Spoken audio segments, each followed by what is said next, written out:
এতিয়া আৰু বস্তু দাম এতিয়া লাহে লাহে দাম বাঢ়ি আছে। শাক পাচলিৰ দাম বাঢ়িছে অলপ বেছিকে। হঠাৎ এতিয়া কি বুলি ভাবে চৰকাৰৰ কথা এইটো আৰু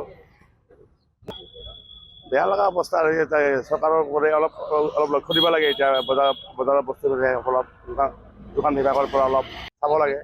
শাক পাচলি ল'লোঁ, অলপ চব্জি বজাৰ কৰিলোঁ, দাম অলপ বাঢ়িছে আজি এইবাৰ। যোৱাকালি কম আছে, দুদিন আগত কম আছে 40 টকা কৰিছে, এতিয়া চব বস্তু দাম হৈ গৈছে আপোনাৰ 80 টকা কৰি হৈ গৈছে। নিৰ্বাচনৰ পিছৰ পৰা দাম বাঢ়িছে। मैं लिया ये फली लिया, अदरक लिया, टमाटर लिया। टमाटर तो बहुत ही महंगा हो गया, 70-80। दाम महंगा हुआ है। हाँ महंगा हुआ है। टमाटर पहले 40 था, अभी 70-80 बोल रहा है। ये सडनली क्यों बढ़ा वो तो समझ में नहीं आया, लेकिन ये बस 10-15 दिन में एकदम से बढ़ गया। আগতকে দ্বিগুণ বেছি হৈছে। এসপ্তাহ আগত যি আছিল তাতকে ডাবল হৈছে যিকোনো চব্জি। আপুনি জিকা এতিয়া 80 টকা চলি আছে, আগতে 40-50 আছিল। পটল আগতে 40 আছিল, এতিয়া 60 টাকা 70 টাকা। বিলাহী আগত 30 টাকা আছিল, এতিয়া ডাবল 60 টাকা হৈ গ'ল।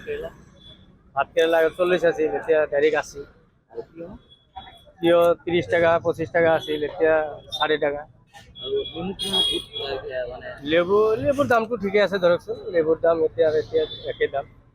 যিহেতুকে বস্তুটো ইমান বাঢ়িছে, গ্ৰাহক কেনেকুৱা পাইছে? গ্ৰাহক কমিছে, গ্ৰাহকটো বাঢ়া নাই। গ্ৰাহক যি 1 কেজি লোৱা মানুহ এতিয়া আধা কেজি লৈ আছে।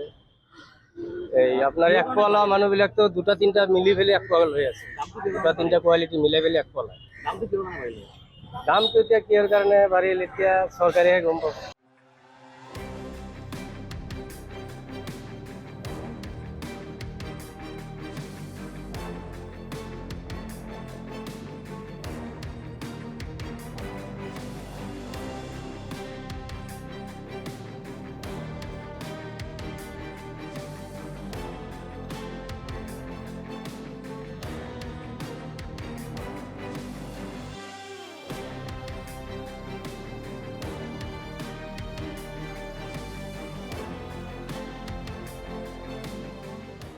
এতিয়া আৰু বস্তু দাম এতিয়া লাহে লাহে দাম বাঢ়ি আছে।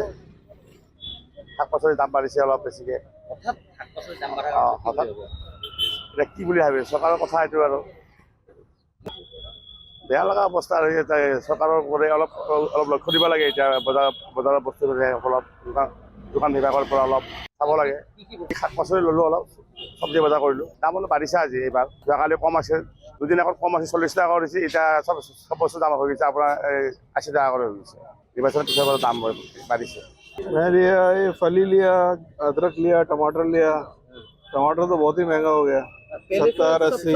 दाम महंगा हुआ है। हाँ महंगा हुआ है। टमाटर पहले 40 था, अभी 70-80 बोल रहा है।